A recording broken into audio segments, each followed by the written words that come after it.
I complained to my boyfriend that I was exhausted, and he said if I didn't pass the exam, he'd take care of me. You bastard. Throwing me off my game. That very night I dumped him. Deleted and blocked him everywhere in one sweep. Burned the midnight oil till my books fell apart. Got into the country's top program in my field, and was chosen by a leading authority as my advisor. When I went to register at school, my advisor sent her son to pick me up. The window slid down, and there was my ex's face. He sneered. Well, look at you kill the husband to ascend, huh? Don't say stuff like, kill the husband, what a jinx. I tried to crack a joke and skate past it. Jason cut me a hard look, and I shrank, mumbling, call it divorcing, will you? For scholars, you don't say kill. So you admit he's a husband? I corrected weakly. We never married. The law doesn't recognize it. Jason stared at me. The law doesn't do you? I went silent. He gave a cold laugh. Fine, don't recognize it then. Isabel, if nothing else, you're good at one thing: you divorced your man twice. Strictly speaking, it was only once. Today is just post-breakup drama, and shouldn't count as a second divorce. Jason took my suitcase and tossed it into the trunk. Get in. Do I need to beg you? Hold up. What are you doing kidnapping me? We broke up. Why should I get in your car? Jason smirked. My mom told me to pick you up. Your mom knows me? Your advisor is my mom. I perched meekly in the front seat, was going to take the back, but this damn jerk had locked the doors. Sitting shotgun in a Maybach, I started to think maybe he'd meant it when he said he'd support me. The closer we got to campus, the antsier I felt. My advisor was Jason's mother. We dated 4 years, and I had no idea if she knew. Sai, has your mom seen my photo? Your file's still on her desk. What do you think? You know that's not what I mean. Jason slammed the brakes. If not for the seatbelt, I'd have headbutted the dashboard on my way to meet my advisor. Isabel, enough with the sighing. From now on, I'm your senior in the lab, and I'll be leading you on projects. Is that what you plan to keep calling me? Then what should I call you? I used to call him Senior. After the breakup. That'd be weird. Forget it. Call me whatever you want. Isabel, don't overestimate yourself. You never planned to spend a lifetime with me. Why would I show my mum your photo? A jolt ran through my chest. I didn't dare look at him and muttered, good. My advisor Jason's mother is a pioneer in AI, and my guiding star. Meeting her for real, there was none of the awkwardness I'd imagined, only pure joy. I stopped caring about Jason. To study under her, I'd take it even if Jason was my ex. Professor Emily invited me to dinner at her place, homey but lavish. The table packed. Me before meeting her. My ex's mum. So awkward. Me, after meeting her. How could it be awkward when she's this warm and lovely? So what if her son is my ex? That has nothing to do with her. Mum, why are you treating her like a new daughter-in-law? Damn dog. Killing the vibe. Professor Emily came out of the kitchen with dishes. Inside, a forlorn man was swinging a spatula. Don't you dare take advantage of your junior. I haven't taken a grad student in years. She's a rare talent, so of course I'm rolling out the red carpet to help her thrive. I went feral cheering for my advisor. I admit it, I'm an advisor fangirl, paying no mind to the man in the kitchen working the spatula like it was throwing sparks. Professor Emily slipped off her spotless apron and shoved it at her son. Come on, Isabel, let's chat in the study. Jason stood there, apron in hand, bewildered by the draft. You're just leaving my dad alone in the kitchen? You're not idle either. Go help your dad. Professor Emily gave me pointers on my undergrad thesis. On her desk was a folder with my file, plus my old papers and assignments. She walked me through the lab's current projects and progress, and my blood was on fire. I was itching to sprint to the lab and plow 3 acres right now. We were in the zone when Jason knocked. Dinner's ready. He does have a knack for breaking the mood. When I left the study, a girl was setting out bowls and chopsticks. Seeing Professor Emily, she smiled. Professor, I could smell it upstairs. Mind if I mooch a meal? Jessica, sit down. You're a guest. No need for you to lift a finger. Let Jason handle it. You're my advisor. No need to be polite. Professor Emily introduced us. This is your senior, Jessica. She's a second-year PhD. Jessica slipped her arm through mine, all warm and friendly. You must be Isabel, the junior professor's been talking about forever. Come sit, she treats her students so well. Look how many dishes they made to welcome you. Professor Smith's shirt is soaked. I'm almost jealous. She guided me to the table and sat next to Jason as if it were her spot. She dropped a sweet and sour rib into my bowl. Here, Junior, try Professor Smith's signature. Her next move was to serve Jason. He covered his bowl. No thanks. I'll help myself. You just enjoy. Yeah. Jessica, eat up. Ignore him. See how Junior gets shy when there's company. The way they talked, you'd think they were a couple holding back on the PDA. I gnawed a rib. Sauce smeared sticky on my lips. The little bone poking my cheek hardly elegant. Jessica chewed slowly, looked at me, then suddenly smiled. Watching Junior eat really boosts the appetite. Jason picked up a rib, tore off the tender meat with his teeth, carried the meat away, and the small bone fell off before it even reached his mouth. They made a sharp contrast with me. I think so too, Jason said, perfect call and response. I dumped him, but it still rankled. This senior and junior routine, that easy familiarity. Had they been cheating behind my back all along? The more I thought, the worse it felt. I felt like some lowbrow joke at the table. Professor Emily and her husband were all grace, eating in polite silence.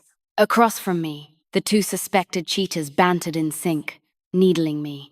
I turned grief and fury into appetite, and the other four at the table gave me stranger and stranger looks. Fine, add starving ghost reborn to my labels. I didn't care anymore.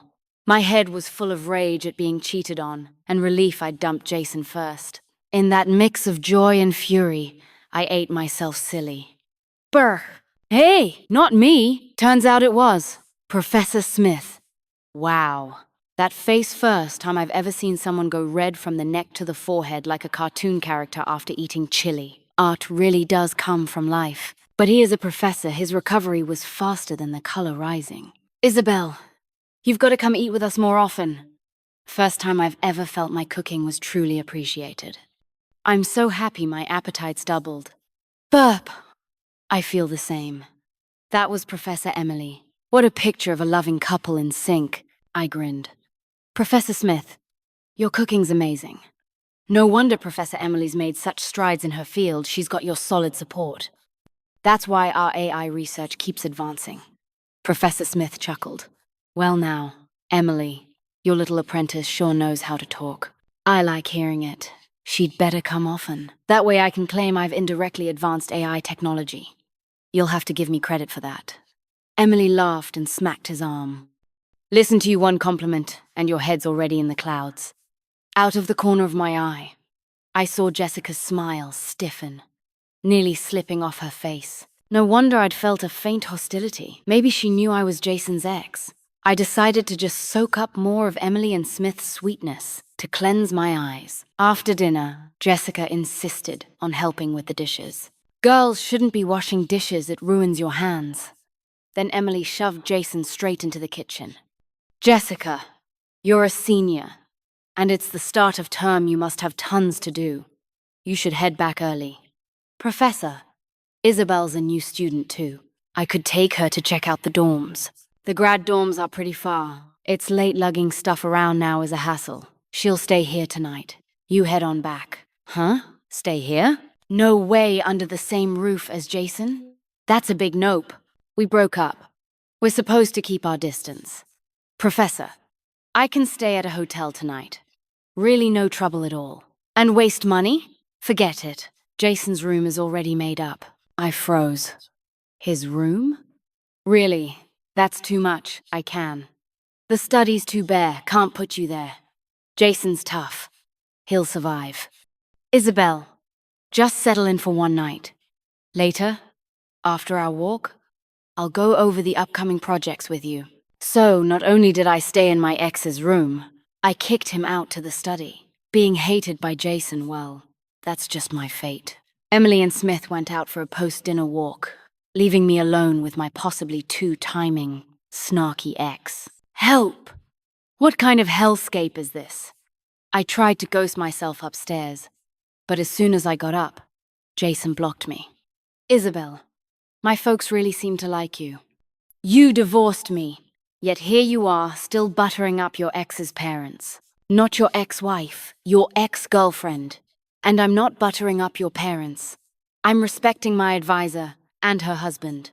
Jason's eyes flickered, and the look made my chest tight. Just as I tried to push him away, he gripped my chin. A second later, breath tangled cool lips on mine. He kissed me. Like I'd let him? No chance. No name, no claim, and he dares cross the line? Time for a face slap. I raised my hand, but Jason had already predicted it. Pinning my wrist, his fingers interlacing mine. Jason was like a madman, like he couldn't breathe without kissing me. He pinned both my hands above my head, advancing relentlessly. I felt lightheaded, suffocated, bound too tight to move. When he finally pulled back, my lips stung like the skin had split. Isabel, he started, but my palm had already landed on his cheek. For a flash, his eyes brimmed with hurt, shimmering. My tears hit the floor first. You can't bully me in your own house. He brushed a tear from my cheek, helpless. Who's bullying who? You've slapped me twice already. Nonsense. When did I ever bully him? My lips ached. His cheek iced mutual damage. When Emily and Smith got back, they noticed something. Isabel, what happened to your mouth? Too much chili in old Smith's cooking? Yep, swollen. Jason's slap wasn't wasted. No, Professor. I just have a bit of heat inside. There's herbal tea in the fridge. Grab a can later. Jason, what's with you? Half. His face was numb with ice. My face felt hot, cooling it. Hot. From what? Saw a pretty girl. Emily tapped his forehead. Then hurry up and bring home a wife. That night, Jason brought me a bowl of candied hawthorn tea, saying Emily worried I'd overeaten and wanted me to digest. He set it on the desk, sat down like he owned the place, clearly not planning to leave. I couldn't exactly kick him out. It was his room. Making him sleep in the study was already a lot. So, where do you plan to live? The grad dorms are pretty far, as long as it's close to the lab. My mom zones out in experiments. Once she's got a thought, she dives right in. You're just a first year, I'm afraid you'll fall behind. Spit it out, quit circling. We've got another place upstairs. My mom said we're renting it out. I went quiet. Research does need focus. Jessica lived upstairs too, probably for the same reason. How much rent? Jason smirked, and my gut dropped. Of course, nothing good from that mouth. $250. I nearly smacked him again. Forget it. I'll commute. I'd rather run around daily than owe him. Jason sighed. Friends discount $800. Most of my mom's students live nearby. They're all PhDs with project stipends. Rent's around $1,000. Ask Jessica if you don't believe me. Or don't rent, it's up to you. Or you could move upstairs, and I'll stay here. My bed's big, soft, super comfy. He hadn't said much, but my face burned. Jason looked straight at me.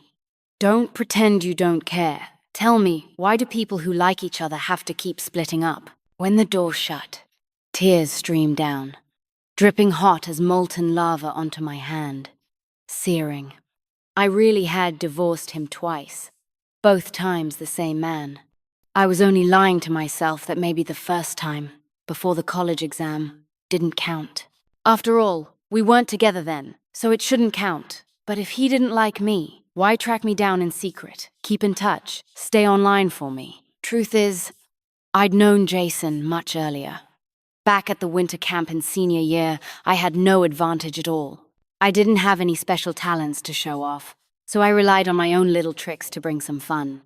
Whenever I spoke up, it usually drew laughter. Of course, not everyone liked it. Some thought I was just showing off, especially that arrogant guy from one of the country's top high schools. Talented kids often carry a certain arrogance, and he was no exception. Cheap tricks.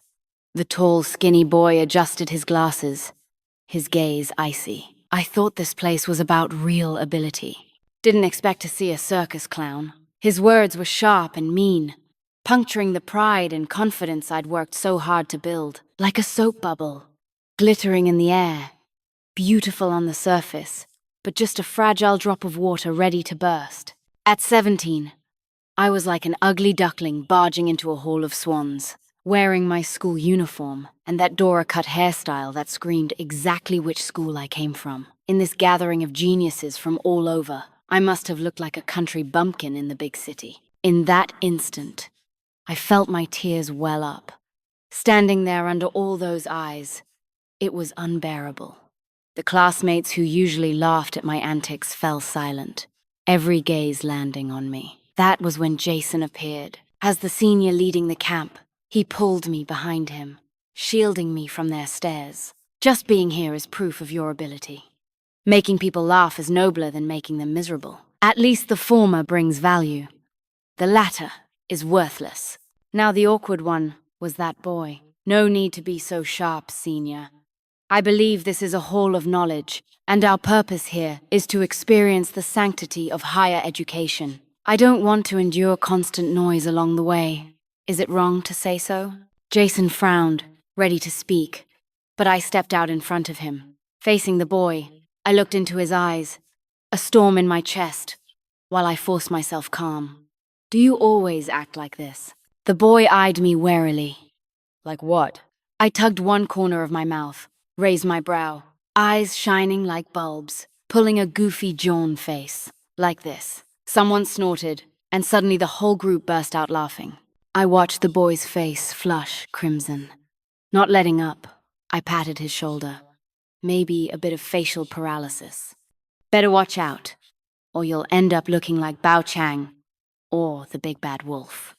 Laughter roared louder, and the boy's face turned blotchy red and green. He stumbled back awkwardly, stammering. You're the one who looks like the big bad wolf. No! Bao Chang. Turning, he saw Jason smiling too. His brows eased, eyes curved like crescents. Gorgeous smile. Of course I held a grudge, so I teased him plenty during camp. That uptight prodigy blushed red, often enough that he eventually went numb, sulking like a wolf in defeat. Pushed too far, he'd snap. Isabel, enough already! If you don't stop, I'll really get mad. And I'd mock him sweetly. Oh, so you can get mad. Guess my treatment for facial paralysis is working. Why so angry? Here, have a banana. It helps the cure. The genius held the banana, baffled. What trick are you pulling now? When you're mad, your face swells. Then you're not the big bad wolf anymore. Then what? Banana wolf. Isabel, I knew nothing good would come out of your mouth. On the last day of camp, the genius came to me. Head down. I'm sorry. I was wrong. Wrong about what? I shouldn't have insulted you. I regret it. He gritted his teeth. I won't run my mouth again. Just for calling you a clown. You tormented me for over 10 days. I sneered. You deserved it. So, are you still mad? I'm satisfied now. He suddenly looked shy. Then can we exchange contacts? We might meet again someday. When I saved his number, I froze. He froze too, then widened his eyes in disbelief. Isabel, you don't even know my name? I thought for a moment. Bao Chang? Sorry, Teacher Bao Chang. The genius ran off humiliated. Later, during my college prep, Jason somehow got my contact info. I had plenty of people adding me at that time. At first, he pretended to be from the admissions office to trick me, then claimed he was offering one-on-one tutoring. He definitely had other motives, but for a long while I just treated him like a little question bank machine. Eventually, I learned from camp friends there was no such tutoring program. Jason had only added me. I just thought you shouldn't miss out on this university. I thought so too.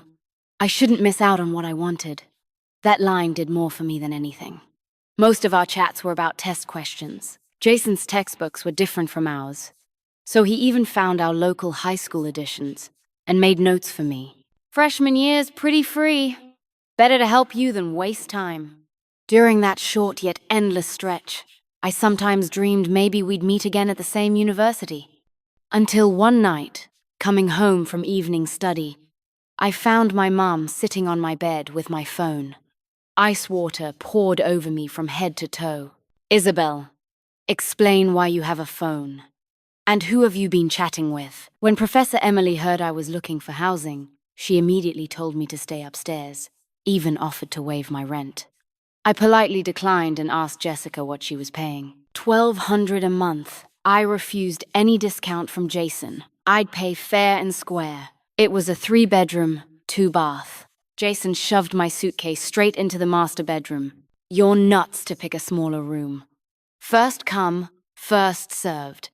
We don't need rent money anyway. Then why rent it out at all? Jason was making my bed, shaking out the sheets. To air out the formaldehyde, I kicked him out. Just as the door shut behind him, the one across opened. Jessica leaned against the frame, biting into an apple. You two dating? No. Good. Then I'll go after him. If you like him, we'll compete fair and square. I shook my head and smiled. Not interested. After that day, Jessica went all in, chasing Jason. I was too busy getting used to classes and research projects. Dizzy and overwhelmed, with no time for anything else. I did run into an old acquaintance, though a direct PhD admit this year. Isabel? I squinted, finally recognizing those glasses. Bao Chang. Sorry, Teacher Bao Chang. His name wasn't Bao Chang. It was Jack. What a change. No more stiff face, no big bad wolf vibe. He looked much more steady now. How come I've never seen you all these years? Didn't we both go to the same winter camp? Get admitted with the same lowered scores? Why didn't you come here? My smile tasted bitter as gall. Like I didn't want to come. I just couldn't. Well, I'm here now, aren't I? Jack was a direct PhD. Jason too. Only me slogging through grad exams. If I'd come back then, maybe I'd have been a direct admit too. No painful entrance exam needed. The three of us were all Professor Emily's students, so of course we'd keep running into each other. After our first project, Jack said he'd treat me to dinner. We ran smack into Jason and Jessica. Jessica had 2 milk teas in her hand. Jason was walking ahead, hands stuffed in pockets, cold as ever. Junior Isabel, where you headed? And this guy? Your boyfriend? I shook my head, about to deny it, but Jack slung an arm around my shoulder. Haven't caught her yet, so let's say I'm a pursuer for now. My face was pure elderly man on the subway scrolling his phone. Since when was he pursuing me? We'd just reunited. Jason brushed his hand off my shoulder. If you know you're just a pursuer, then keep your hands to yourself. Senior Jason, we're no different. Instead of stopping me, why don't you deal with your own love life first? Jason smiled oddly, and I felt a chill. Just as I tried to slip away, he snagged me by the collar of fate. A second later, his face loomed huge and he planted a hard kiss on my cheek. I swear he wasn't trying to kiss me. He was trying to murder me. I'm the ex, with real claim. Not like you. Jack sat across from me, telling me how Jason had once asked around everywhere for my contact. Of course I didn't give it to him. I knew he was up to something. So, you two knew each other back in undergrad? Of course we weren't just acquainted. I knew you two were dating. Then why did you just say you're chasing me? Jack pushed his glasses up. You're single now, right? I've been waiting for this chance a long time. If we hadn't suddenly lost touch back then, maybe Jason wouldn't have gotten to you first. I figured we'd see each other here a few months later anyway. What's the rush? But you never came. I waited 4 years for you to ask my name. 4 years ago, overnight, I'd cut ties with everyone I knew from back then. I bought a scrapped phone for $20, collected parts, and rebuilt it. My mum found out. She smashed that phone into pieces beyond repair. My chat with Jason froze at one line. Shutting down for the college exam. Blocked and deleted. That was my mum. She found the person I was closest to online, blocked and deleted him, then cancelled my account. She installed a camera in my room. I had to sleep with my head showing outside the blanket. Every trip from school to home was timed. If I was 1 minute late, I got interrogated. Back then, I didn't understand. My grades were fine. My college was guaranteed. Why did I still have to endure those last months like prison? Later, I understood. Not just those months. Every year, every month, every second after that. When I went back, Jessica was just coming in too, dressed in a skimpy hot girl outfit that didn't match her gentle, intellectual face at all. She looked crushed, clearly had hit a wall. "What are you staring at? You here to mock me?" My lips twitched. With that sweet face, but temper like a viper. Her words could nail you to the wall. "You want to know how to chase him? I can give you tips." Jessica froze at the door. "You seriously don't feel a thing for him anymore? After being together, you can be that heartless? Cut the crap. Do you want the tips or not?" "I do." She flung the door wide. "Come in. Let's talk." I crossed my arms. "Now you're asking. At least act like you mean it." Jessica forced a smile, gave a little bow. "Please, my lady. And not even a drink for your guest? I'll order milk tea. Just get in here already." So I sprawled on her soft sofa, sipping her milk tea, basking in her air conditioning. Bliss. Jessica yanked the milk tea right out of my hand and slammed it on the table. "Talk, or I'll make you cough up every tapioca pearl you drank." How to turn a viper into a little fairy. Now that was a problem, but not for me. Back in undergrad, I'd worked side gigs as a makeup artist and, well, matchmaker. Perfect fit. I snatched back the milk tea. "So, how've you been chasing him?" "Well," I confessed. "Bought him milk tea, like you saw today, and jumped straight from senior, junior, colleague, classmate to lover. Who'd go for that? You've got to keep some distance. Create the right little touches. Let him warm up to you." Jessica scribbled notes seriously. "What do you mean by the right touches?" "You trip. He steadies you. You sprain your ankle. He carries you to the clinic.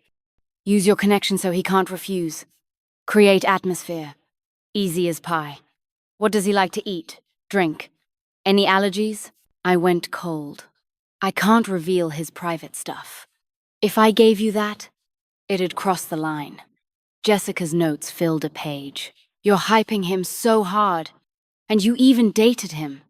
What, is there something wrong with him?" Suddenly, suspicion clouded her face. "Don't tell me he's got some issue. Like, not working?" I walked straight out. How would I know if he works or not? Turns out my methods were effective. Word was, Jessica sprained her ankle and Jason carried her to the clinic. So fast! Gotta respect her execution. I brought a fruit platter to check on her, only to be tackled onto the bed by Jessica, leg in a cast. "Isabel, you damn liar. What kind of trash advice was that? Spit out every pearl you drank from my cup." Jessica shook me by the collar, like she was about to breathe fire. Calm down. Calm down. Plan A failed, there's still Plan B. I had to buy her another milk tea before she cooled down. "Didn't you just sprain it? How'd you end up in a cast? Isn't that perfect for a Princess Carrie?" Did my plan backfire? Jessica deflated like a punctured balloon. "I was trying to sprain it. Who knew I'd overdo it and break a bone? Now I really am a cripple. Didn't he have to carry you straight to the clinic? How could that not work? With an injury this bad, there had to be physical contact. If it were just the usual senior-junior thing, maybe there wouldn't be much. But a full-on fracture?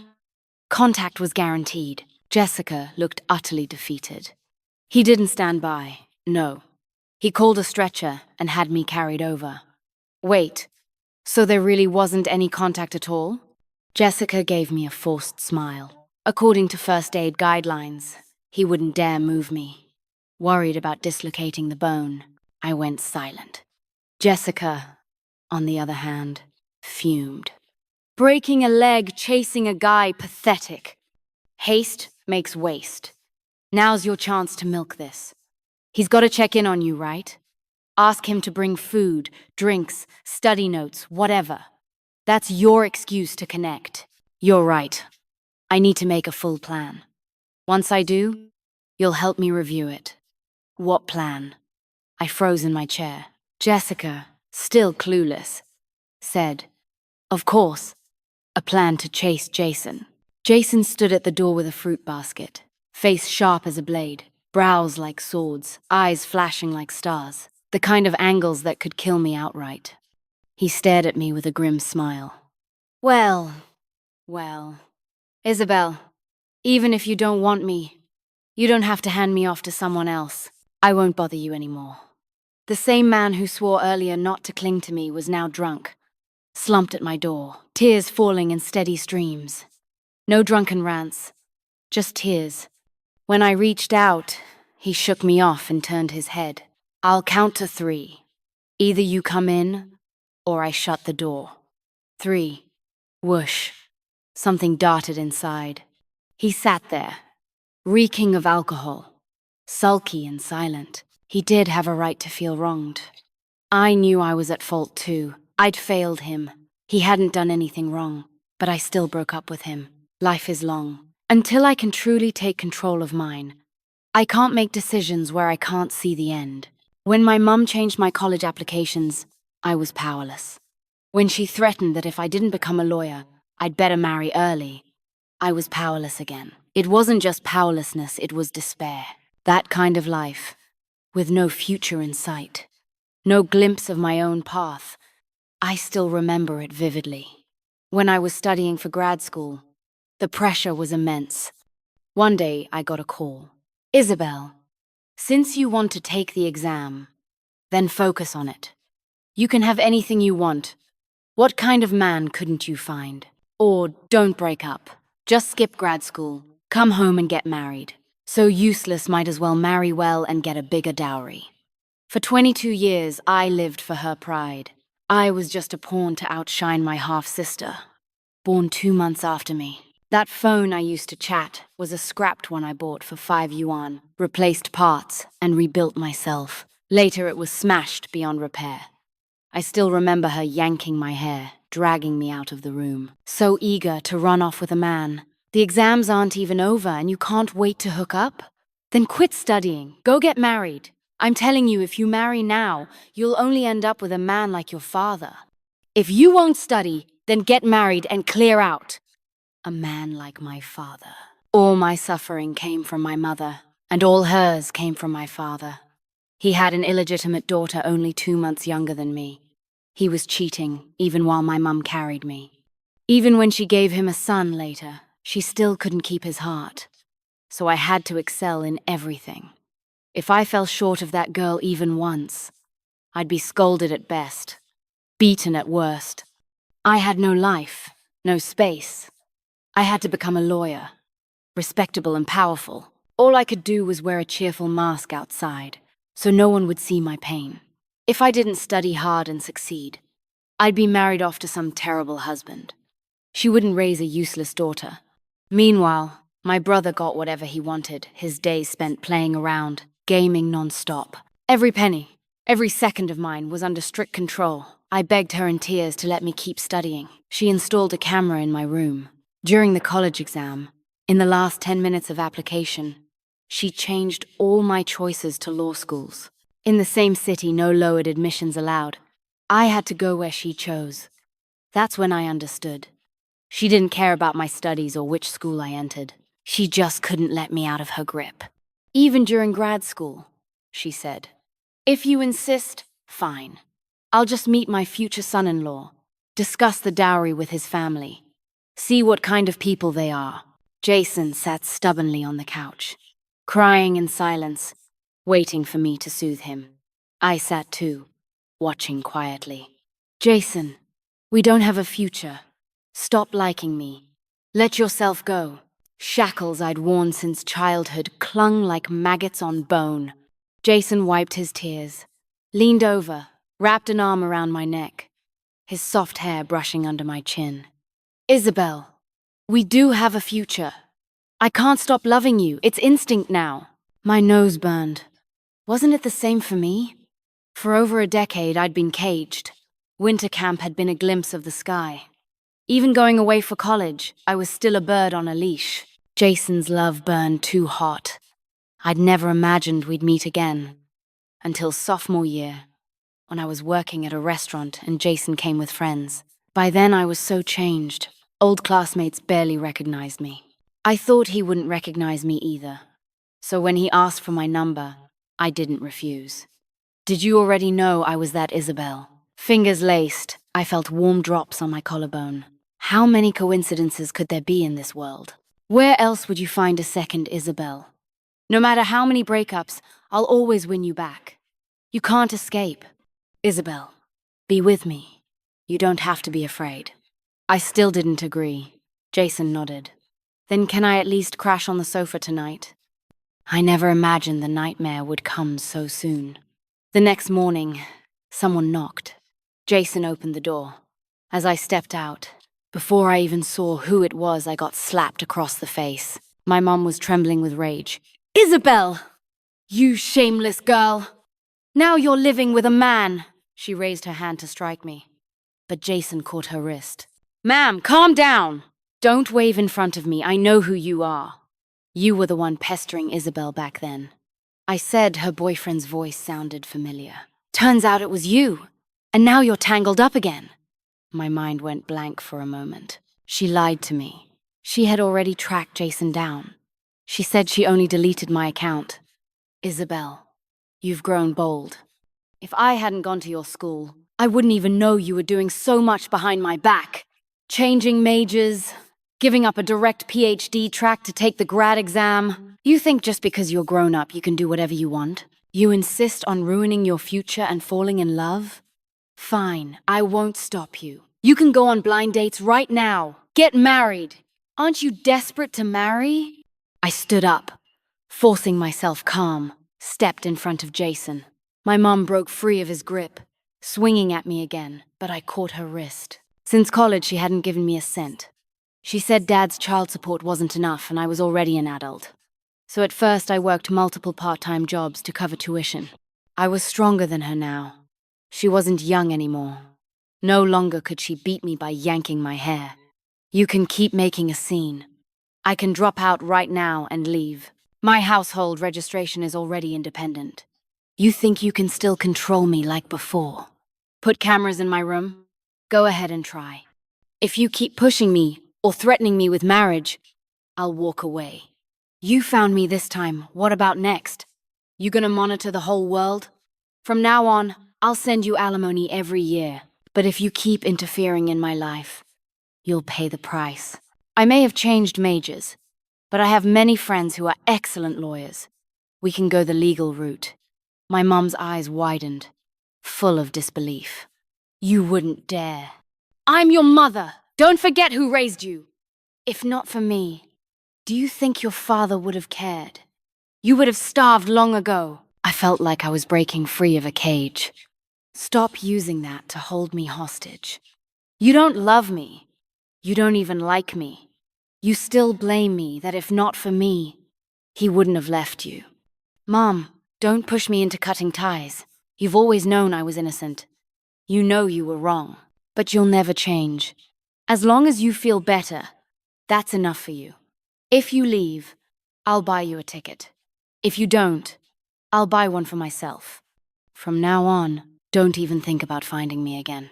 She left, face dark, steps quick. Jason suddenly wrapped me in a tight embrace, his voice choked. Don't go. He was trembling. He was afraid I'd leave. How could I? This was the life I'd finally taken into my own hands. I treasured it too much to let go. That night, I lay in bed, crying until my head ached. It wasn't grief, just trying to cry out all the years of wrongs and suffocation. I'd never imagined breaking free could be so simple. Maybe I hadn't escaped my mom, but the shackles on my own heart, all those years of fear walking home from school, the cage that held me 22 years. She was just an ordinary person. Once I grew up, she was no longer the demon of my childhood. When I visited Jessica, she had already given up. I asked why she wasn't still chasing Jason. She sipped her milk tea, viper turned philosopher. He loves you. You don't need to compete. You're the judge. One ruling, two losers. I lost. And so did he. Actually, I saw you long ago. Sophomore year. He went to that restaurant over and over just to run into you. We were all sick of it. But he never got tired. That's when I knew it wasn't the food he wanted, it was you. She ordered me a milk tea, too. I chewed a tapioca pearl and told her, I've decided to apply for a PhD at Carnegie Mellon.